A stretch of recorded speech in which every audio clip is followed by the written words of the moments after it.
ভোটের দিন যতই এগিয়ে আসছে ততই বেড়ে চলেছে দলবদলের পালা। জলপাইগুড়িতে লোকসভা নির্বাচন এ মাসেরই 19 তারিখ অনুষ্ঠিত হতে যাচ্ছে। হাতে গোনা আর মাত্র কয়েকটা দিন বাকি। এদিকে ভোটের দিন যতই এগিয়ে আসছে শুরু হয়েছে দলবদলের পালা। কেউ যাচ্ছেন বিজেপিতে, কেউ বা তৃণমূলে। এমনই কিছু যোগদান পর্ব শনিবার অনুষ্ঠিত হলো জলপাইগুড়ি লোকসভা কেন্দ্রের বিভিন্ন জায়গায়।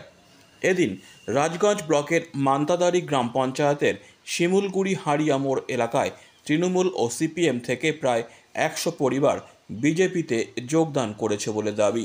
বিজেপির দাবি, তৃণমূলের দুর্নীতির কারণে বিভিন্ন দল থেকে বিজেপিতে যোগদান করছেন মানুষ।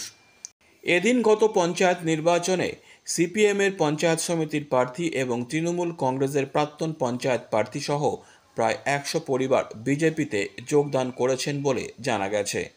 অপরদিকে রাজ্য সরকারের উন্নয়নের সাথে সামিল হতে বিজেপি থেকে বেশ কিছু পরিবার তৃণমূল কংগ্রেসে যোগদান করলেন বলে তৃণমূল সূত্রে খবর।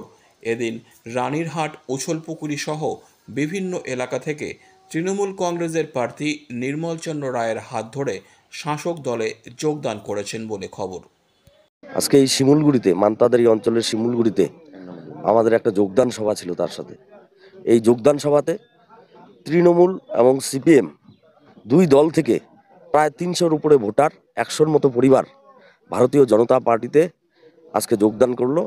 সেই যোগদান সভাতে আজকে তাদেরকে স্বাগত জানানো হলো মণ্ডল সভাপতির মাধ্যমে। এই তৃণমূলে মানে 10 বছর আগে পঞ্চায়েত দাঁড়াচ্ছিলাম তৃণমূলের, আমাকে দাঁড়াই নাই, কিন্তু আমাকে জোর করে দাঁড়ায় দেওয়া হয়েছে। হ্যাঁ, দাঁড়ায় দিয়ে আমার পিছনে কোনো বলছিল 50,000 টাকা, 50,000 টাকা খরচা করবে। হ্যাঁ, আমার হাতে 50,000 টাকা, কিন্তু 500 টাকা আমাকে হাতে দেন। এইভাবে কি পঞ্চায়েত জিতা যায়? আজকাল পঞ্চায়েত দাঁড়াতে গেলে কমসে কম 1.5-2 লাখ টাকার খরচা আছে, কিন্তু আমাকে 500 টাকা হাতে দেয়নি। আর তার হারার পরে আমার সাথে কোনো দল যোগাযোগ করে নেই। বিগত পঞ্চায়েত ভোটে আমি ভোটই দিই নাই, তো তাও সত্ত্বেও আমার সাথে কোনো তৃণমূলের নেতা আজ পর্যন্ত যোগাযোগ করে নেই। তো এখন যোগাযোগ যখন করে না, তার জন্য আমি সিদ্ধান্ত নিয়ে নিয়েছি এই দলে আর থাকা যাবে না। এখন আমি তৃণমূল ছেড়ে বিজেপিতে যোগদান। দুর্নীতি কি? দুর্নীতি তো এখন আছেই। দুর্নীতিটা যেরকম তৃণমূলে এখন চোর ধরো জেল ভরো, সব দিকে হাহাকার শুরু হয়েছে, সব খালি নেতা মন্ত্রীরা জেলে ঢুকতেছে। তো এই দেখে তো আমরা সাধারণ ভোটার কি ভাববো?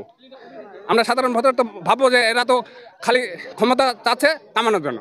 কারণ ওই একটাই, তৃণমূলের দুর্নীতি আর সহ্য করা যাচ্ছে না। আমি পঞ্চায়েত সমিতি সিপিএম তরফ থেকে আমি দাঁড়িয়েছিলাম নির্বাচনে, তো ওদের দুর্নীতির জন্য আমি 18 ভোটে ফেল করেছি। ওরা জয়যুক্ত হয়ে গেছে দুর্নীতির ফলে।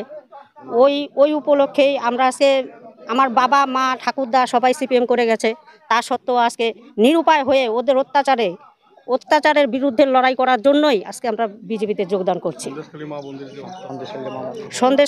সন্দেশখালী যে মহিলাদের উপর যে অত্যাচার হয়েছে, নির্যাতন হয়েছে, তার জন্য আমাদের গোটা ভারতবর্ষে মহিলাদের লজ্জা বা একটা ভয়, বা ওদেরকে কি করে প্রতারক করে আমরা জয়যুক্ত হতে পারি ভবিষ্যতে, ওর জন্য আমাদের বিজেপিতে আসা।